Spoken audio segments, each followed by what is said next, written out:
Ladies and gentlemen, thank you for joining us here on the Father Show. Today, we got a fantastic show. We have a young man joining us today that is just really unbelievable. And I really wanted to bring him on the show so I can introduce him and he can tell his story because I think it's powerful. So, we're bringing on Sharmain Harris. And after serving time in prison, Charmaine worked hard to overcome life, the barriers to successful reentry into society. The birth of his first child opened up his eyes and gave him purpose in life. Sherman, like many others, would have once only been labeled as a felon. However, since finding his identity as a father, husband, and community leader, he uses his story to impact and inspire people across the nation. Charmaine is a national fatherhood practitioner, a certified father engagement trainer, and a certified family mediator. He has been featured on TMJ4 News. He has been awarded for the positive impact by the NAACP and given the Excellence in Community Action Award by the governor. He has been nominated for Person of the Year and received 20 Under 40 Award for his contribution to his community. So, ladies and gentlemen, let's welcome Sharmain Harris. Hey, Sharmain, Oh how you man, doing, man? I appreciate it, man. I'm well, man. I'm blessed, highly favored, man. I can't complain. Good. That's excellent. Yeah. So, I read a little bit about you and told the audience a little bit about you, but I'd rather hear a little bit more about you in your own words. Uh, who Okay. is Charmaine Harris? So, first of all, I'm a husband and father of three beautiful children. My wife Shanika, my daughter is 15, Rosiah. My son Armani 6, and my youngest boy is 1, Arlandis. So, as you can see, I'm kind of at every end of child development, teen, 6 year old, and a baby. So kind of spread them out Absolutely. like that. Yeah. So man, where do I start? So as you mentioned, man, becoming a father literally changed my life. Like literally. So before I had kids, I was in the streets and doing some things that I'm not proud of. And I was fortunate, unlike many dads that go to jail or prison, to not have kids biologically.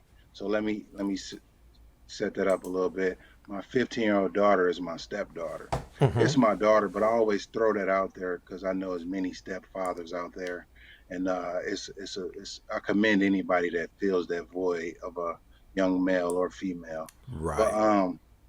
my 6 year old was my first boy. So, like I said, I went to prison for doing some things, got involved in the wrong things. But when I got back, I made a vow. I told myself that I was going to change. And in that process, I had my first child, a year later after I got out.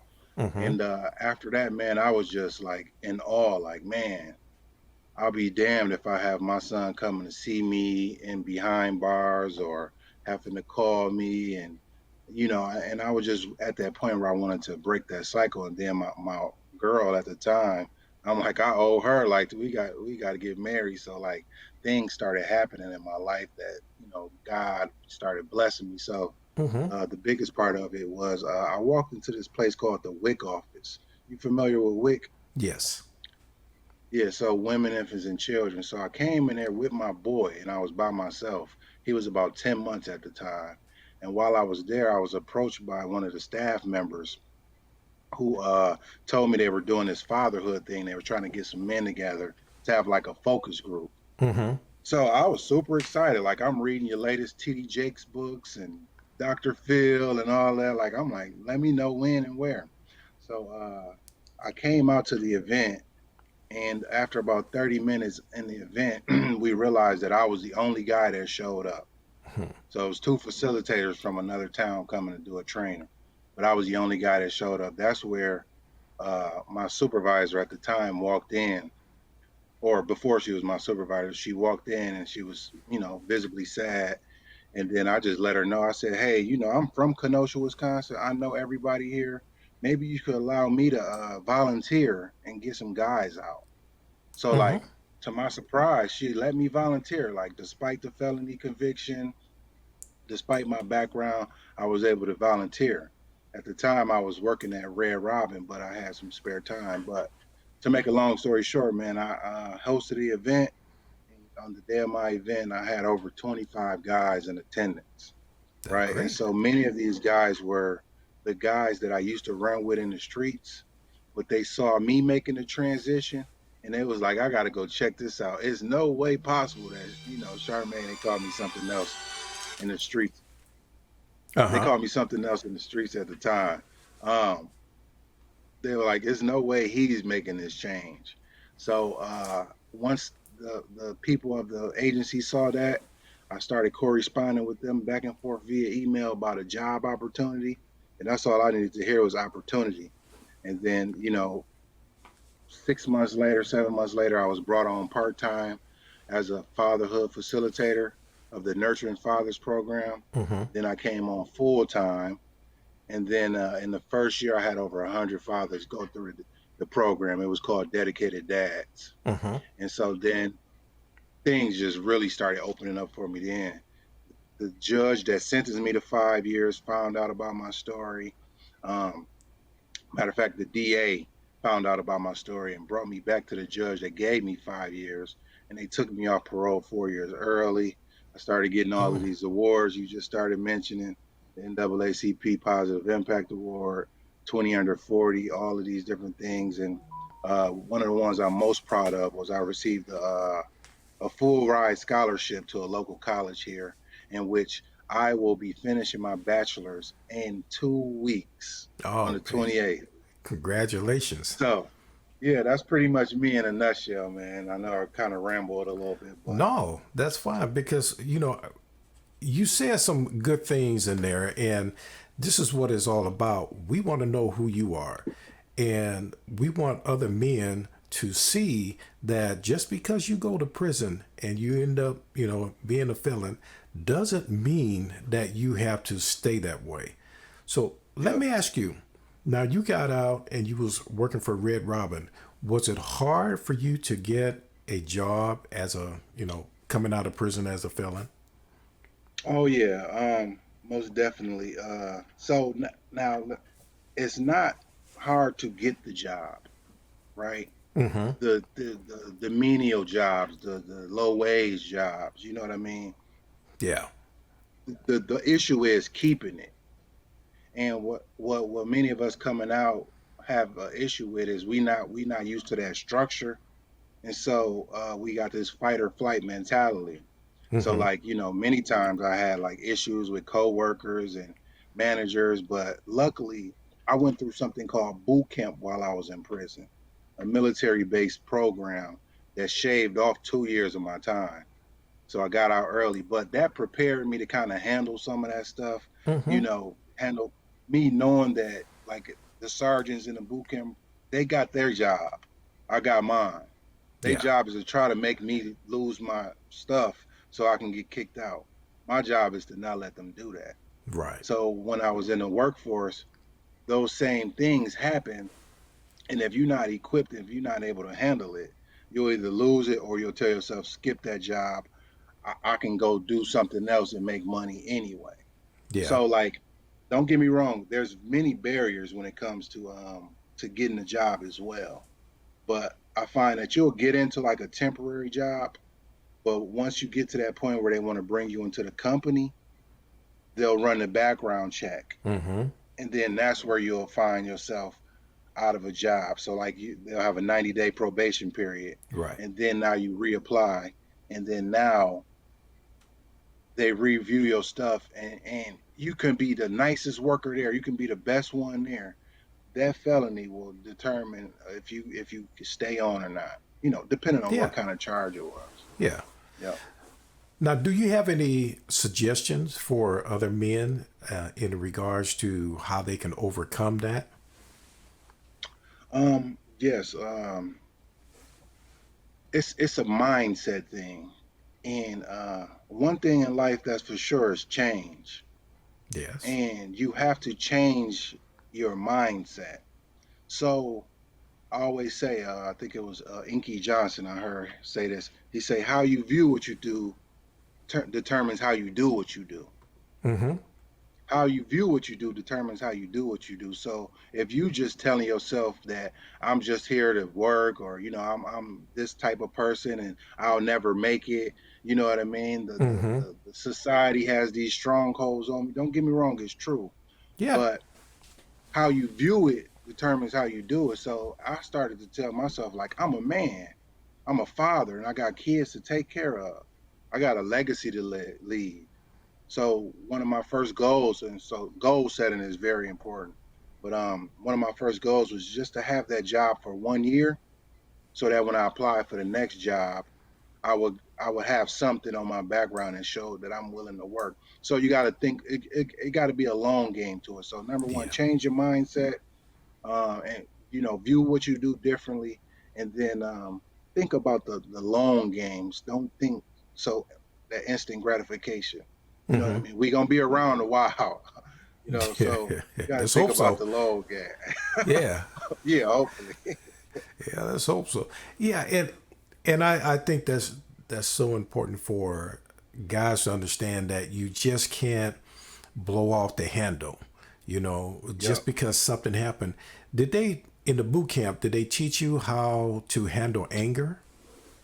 So um, that's one of the big parts of my the curriculum I use. I'm not sure if you're familiar with the Nurturing Fathers curriculum by No, Mark not that. Perlman Okay. out of Florida. So anger management is a big thing. So all of us get angry.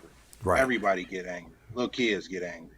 Right. But it's how you the actions after that anger is what determines if it's good or bad.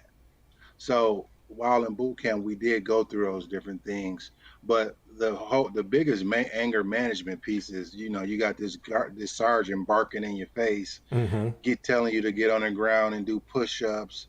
In the beginning, you'll be upset and mad, and this is life in general. Generally, in the beginning, it's gonna be rough, but if you continue on, you'll find yourself starting to, okay, okay, I see how it is around here, just like weightlifting. Like at first, it's gonna be hard, Mm-hmm. but eventually, you start repetition, and you'll get it. So yes, anger was a big part of boot camp, and that's the way I was able to kind of keep myself level when you got a coworker that's happy because they make 50 cents more than you, and they not even the manager. I'm sure you ran into this. They not even a manager, but they want to act like they're the manager. Yeah.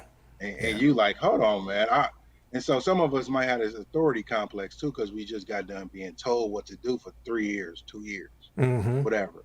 So we be damned if we let somebody that's not in a position of authority to be authoritative over us. You know what Yeah. I mean? So Yeah. yeah, Because yeah, you don't want somebody that is not your boss. You've had guards telling you over and over what you can do, what you can't do, when to move, how to right. move, and now you got some, kid, sometime even younger than you, Yeah. that wants to be your boss and tell you how to do it. And And you got to understand that they don't really know what you know.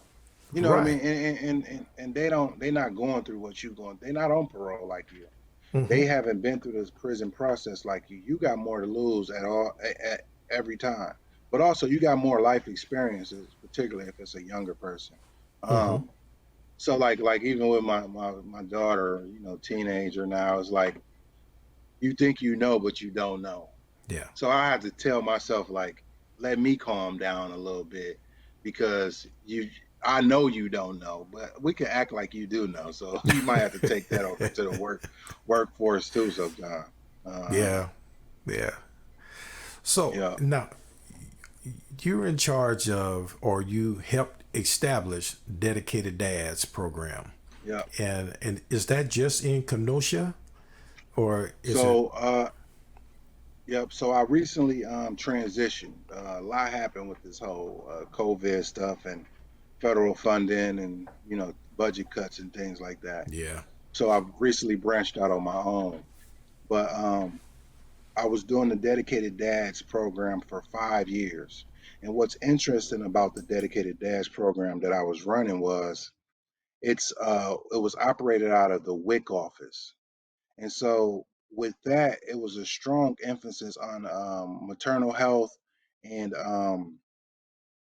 reducing infant mortality. And so I always say it's interesting because WIC stands for Women, Infants, and Children, right?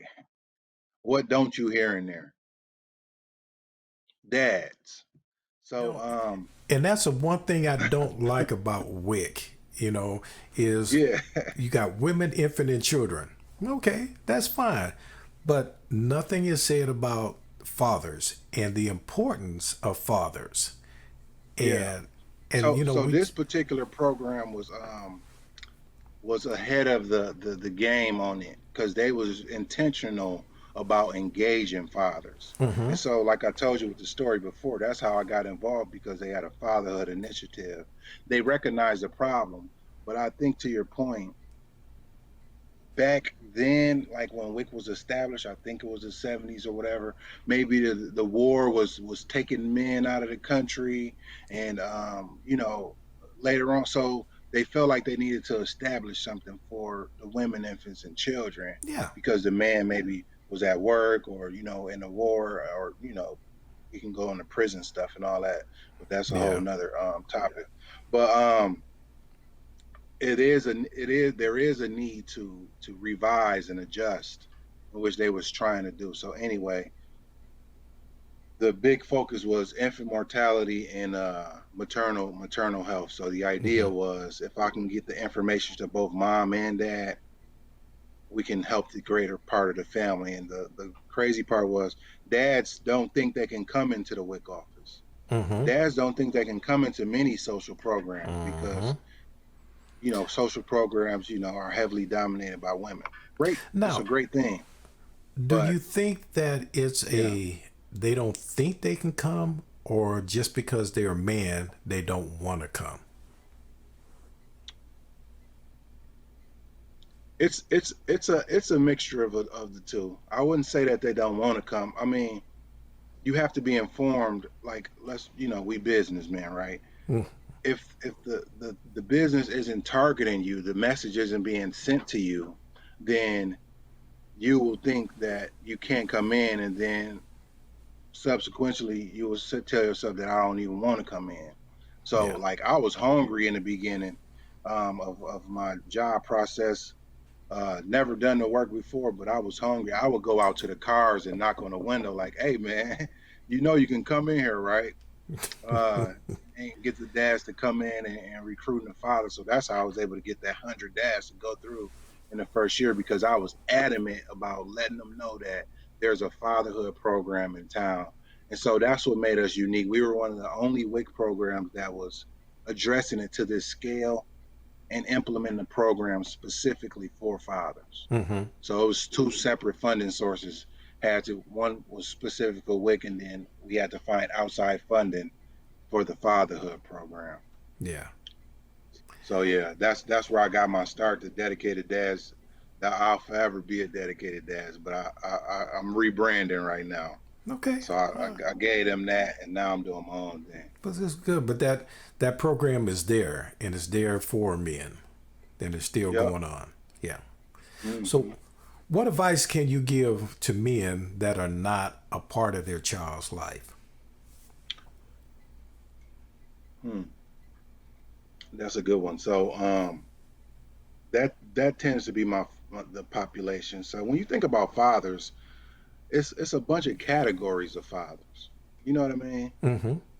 Obviously, black dad, whatever race or whatever. But you Mm-hmm. got military fathers, you got young fathers, you got older fathers, you got grandfathers, and all of that. So I tend to work with fathers who are non-custodial, meaning they don't live in a household, and fathers that have a background.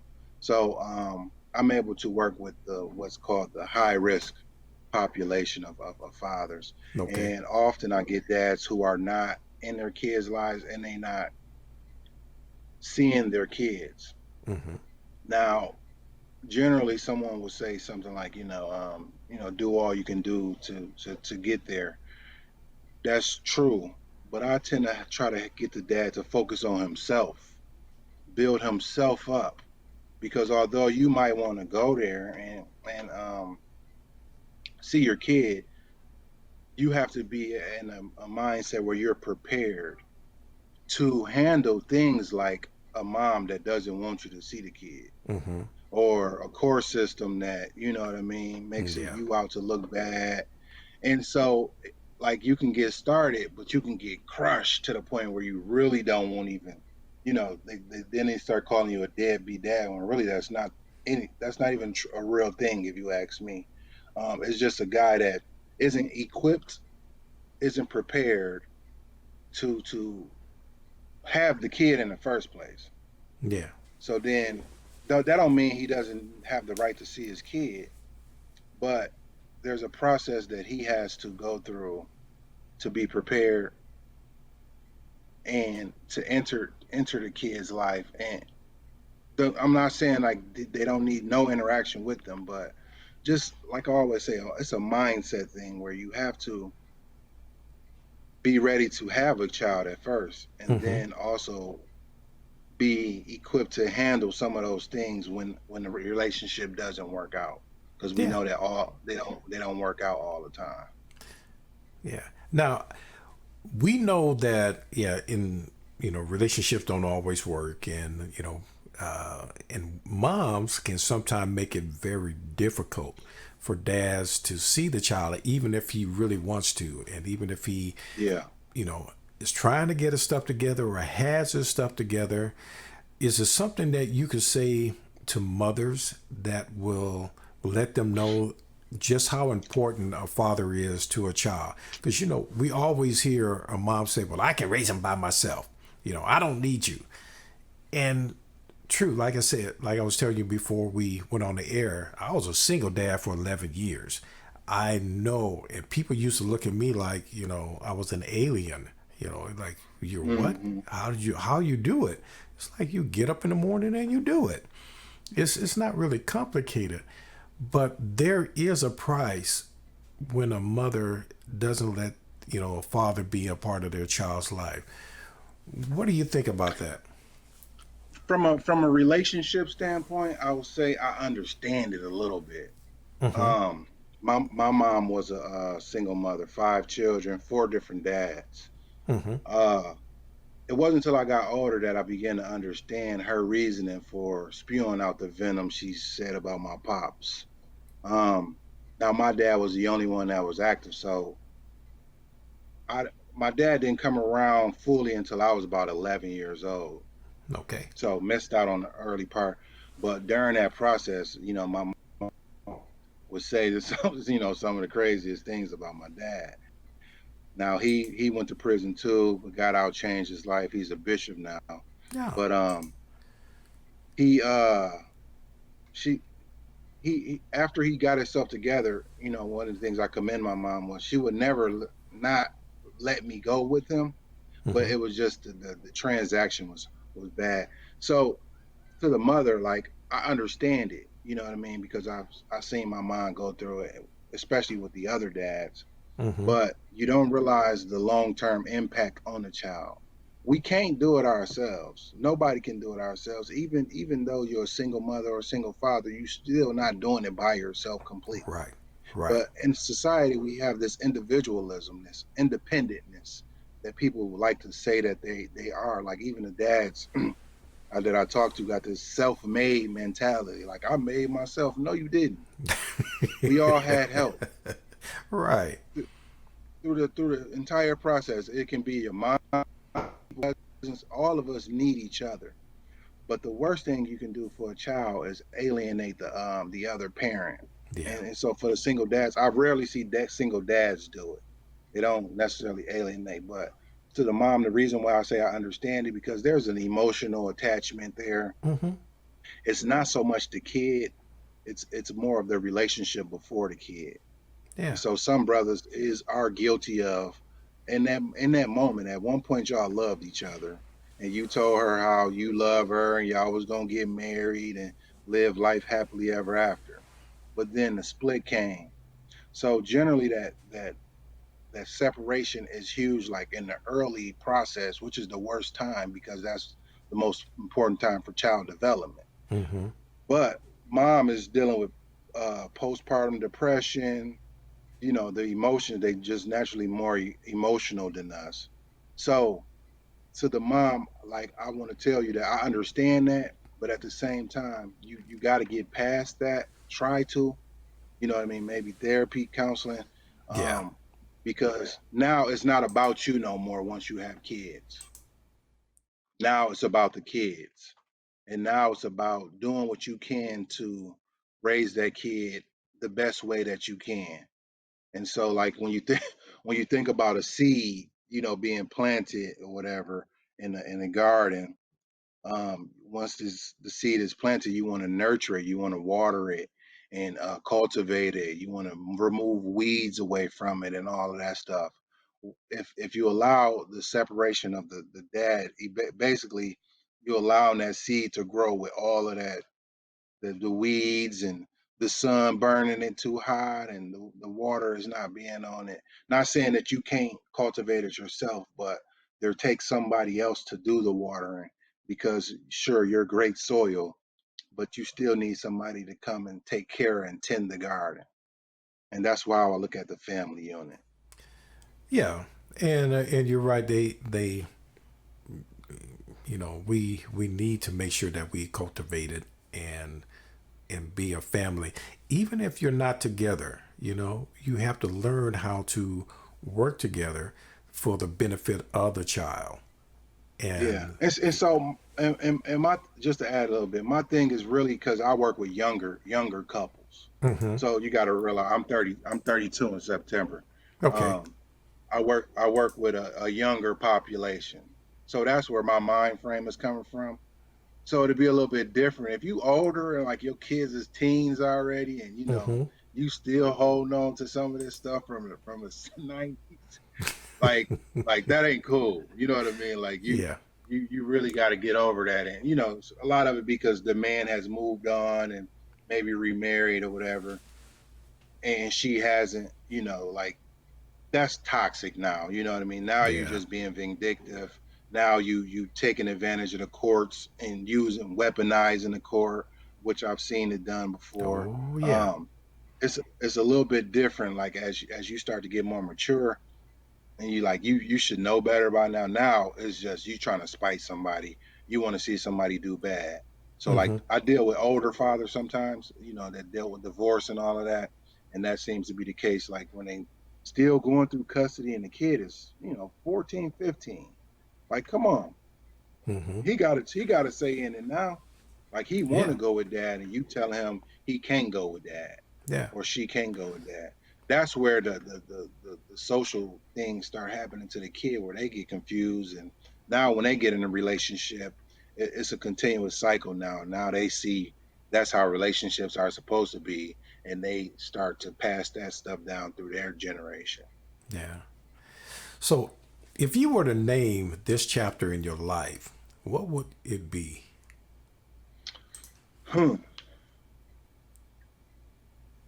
that's a good one there. It's a good question.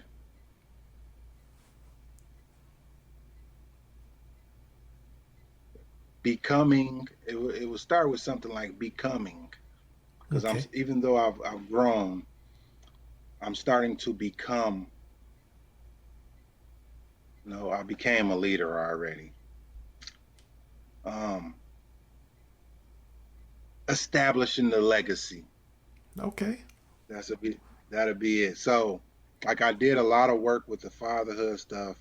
I got a great understanding of business and all of that. So my degree is in management and marketing, double major. hmm Soon as I finish, I'm going into my master's, MBA. Well, Um, excellent. and so a lot of what I did was from the practical level. You know what I mean? hmm Actually doing the work.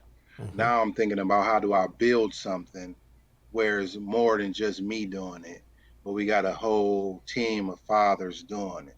Yeah. And my biggest thing is trying to reduce recidivism, and reduce the incidence of fatherless kids.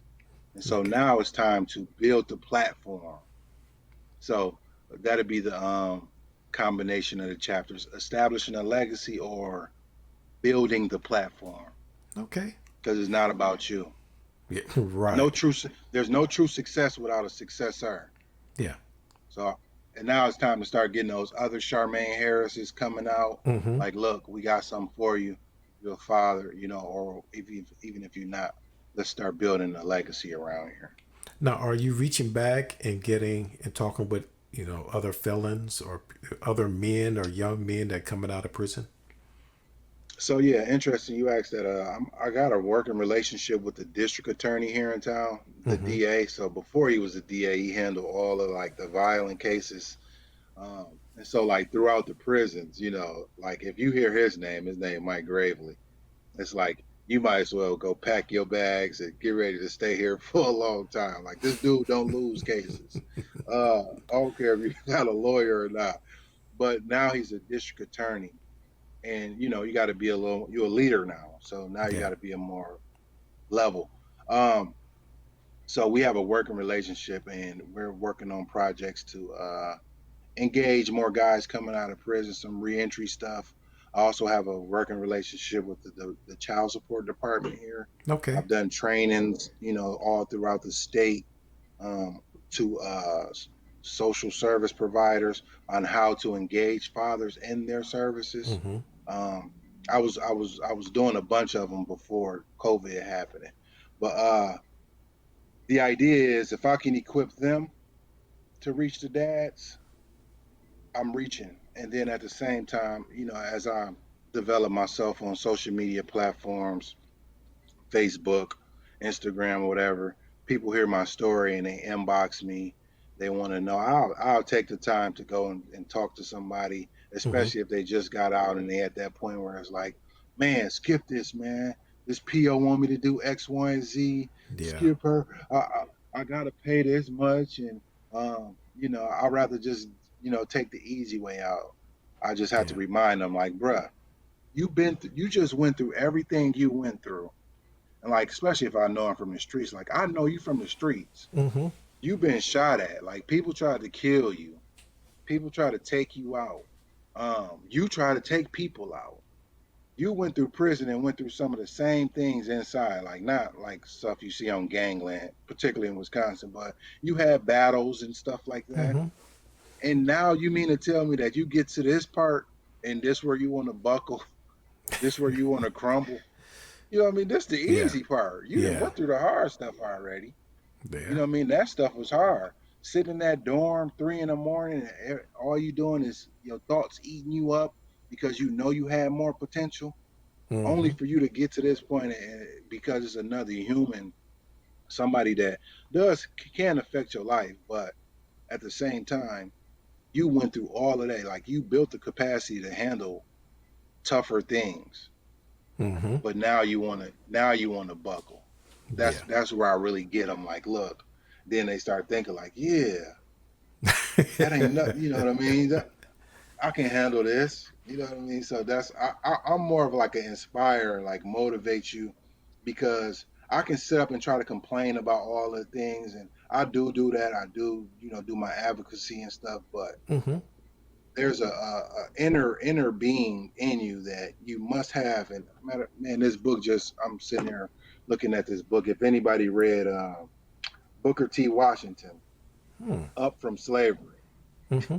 like if you start engaging in these dudes, like you know what I mean, and realize what they went through, like this Yeah. man walking 300 miles just to go to college, Yeah. cleaning floors, and then he built Tuskegee University, and was selling bricks like real bricks. You know what I mean? Yeah. Like Yeah. masonry.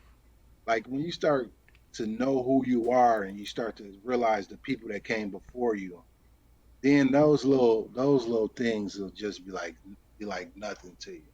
Yeah. Because you've So already that's the seen. mindset I got. Yeah. And that's just Yeah, education, learning what other people have done and what the struggles they have to gone to.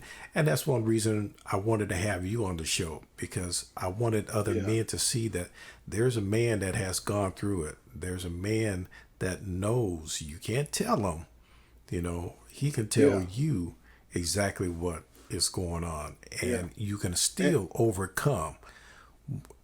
Just because you went to prison doesn't make you a bad person. That just exactly. means you made some bad choices, and that's all that And is. this the thing. You have the skills. You have them. You are now, particularly I sold drugs. So like you have the skill set already to perform in business. You just don't know the language. I Mm-hmm. always make the joke, I had the gift of gab in the streets, was able to talk. I can sell salt to a slug, ice to an Eskimo. You know what I mean? Um, what you learn in business is that is nothing but what's called persuasion techniques. Mm-hmm. You know what I mean? In sales. So always get the guys to thinking like you've already been doing it. You just didn't know you was doing it. Yeah.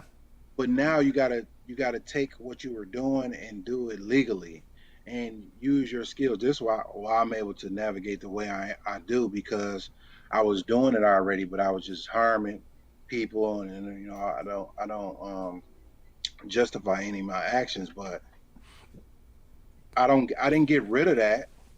Mm-hmm. I just transferred it over to positive and doing good. And I'm a man of faith or whatever. If you look at biblical characters and all of that, every last one of them had a skill set before, whether it be influence or a following or whatever. God took them out of that, Mm-hmm. went through a process, and then had them use them same skills, but for good. Mm-hmm. So that's the process that many of the guys got to go through because unfortunately while we were young, we were miseducated or undereducated. Yeah. I always say, like, when I was 12 years old, I walked around my neighborhood asking for $1 for my birthday, something kids do.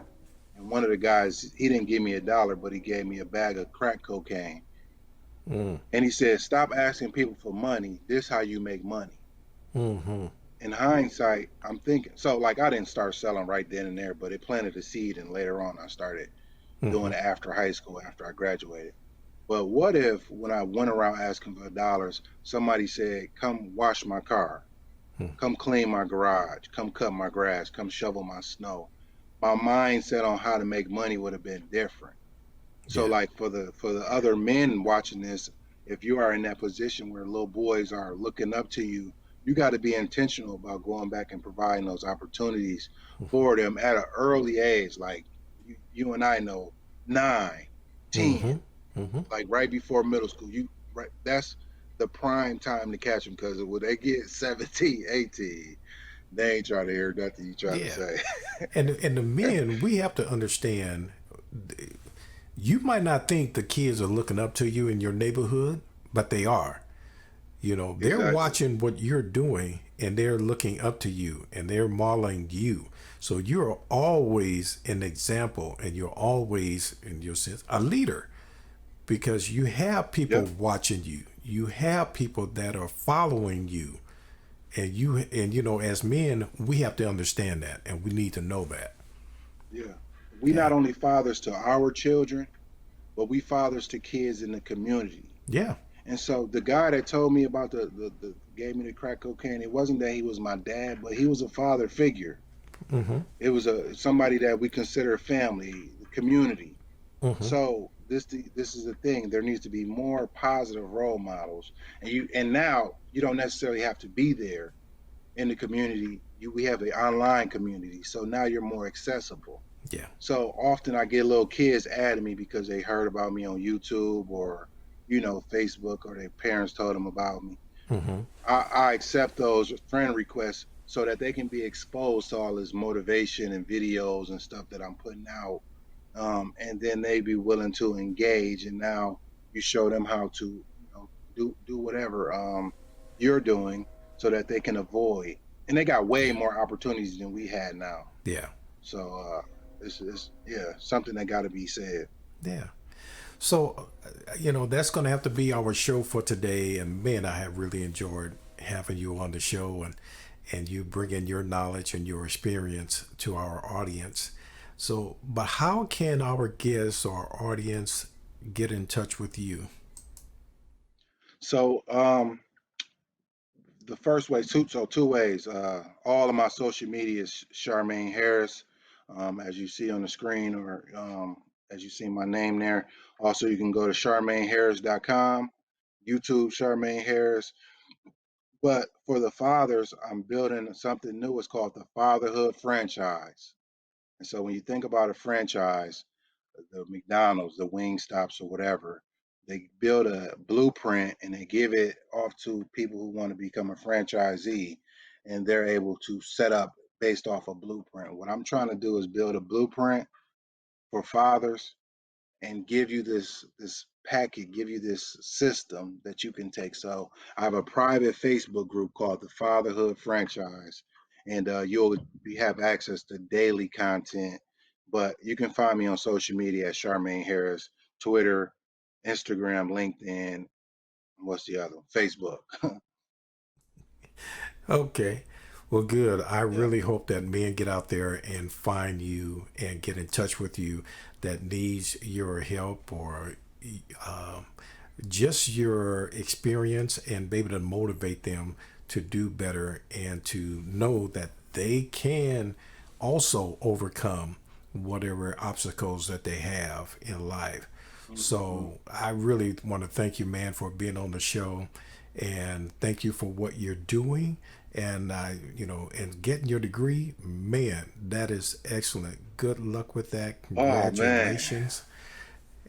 That's excellent. Your family's got to be very proud of you, Yeah. and your Yeah. friends for So that yeah. matter. Yeah. Gotta plug my wife in there. Wouldn't be able to do it without my wife. Um, And I always say, like, just seeing the whole creation process, like, I always used to joke with my wife, like, it's a human being growing inside you right now. Like, do you realize how amazing that is? So that's what just made me like, man, you know, the process of creation, like, I got to change. I owe it to her, and, but most important, first and foremost, I owe it to God, because Yeah, it's truly a gift. yeah, We don't have to be fathers. We get to be fathers, and God has given us a stewardship over our families. yeah. And it is a blessing, I Yeah. tell you. I love it. Hmm. And I like the fact that, just one more thing before we go. I love the fact that you don't look at your stepdaughter as, your stepdaughter. She's still your daughter. And I Yeah. love the way you So put I that. so yeah, I've been in her life since she was 5. She's 15 now. Hmm. But biological dad dealing with some stuff, but I would never discredit him because he going through some of the same things I went through. You're right. But unfortunately, it's a cycle that has to be overcome. But I open the door for him. They talk, through the messaging system, through the jail and stuff. So never minimize that opportunity. If you are a father involved with a woman and there's a biological dad, don't minimize that opportunity for the real dad to show who he is, Yeah, whether it's good or bad. yeah, That kid needs to know who their biological family is, yeah, the biological father and his side. That same blood is running through them. Don't do yeah, that, because I be seeing a lot of guys be doing that. Like, yeah. they don't want the kid to interact with their other dad. Don't do that. No, That's bogus. no, they're still their father. And Yeah, the two of you can fit together and work together. You exactly. don't have to isolate one from the other. So, no. So, thank you Hmm. for doing that, man. Well, Yep. that's our show for today. And ladies and gentlemen, I want to thank you for joining us on the Father Show. And if you need resources to help you be the best man that you can be, go to the Father Show with MikeThompson.com. Click on resources and the state where you're in. And and you can find resources there that can help you in your day-to-day lives. Now, you can watch this and other episodes of our show on our YouTube channel. And while there, make sure you hit the subscribe button and the notification bell so that way you'll know when the next episode is uploaded. Now, you can also listen to any episode on our Facebook page, on Spotify, Stitcher, Twitter, and on Amazon Music Audible. So, ladies and gentlemen, thank you for joining us today. It's been just a joy to have you here. So until next week, God bless.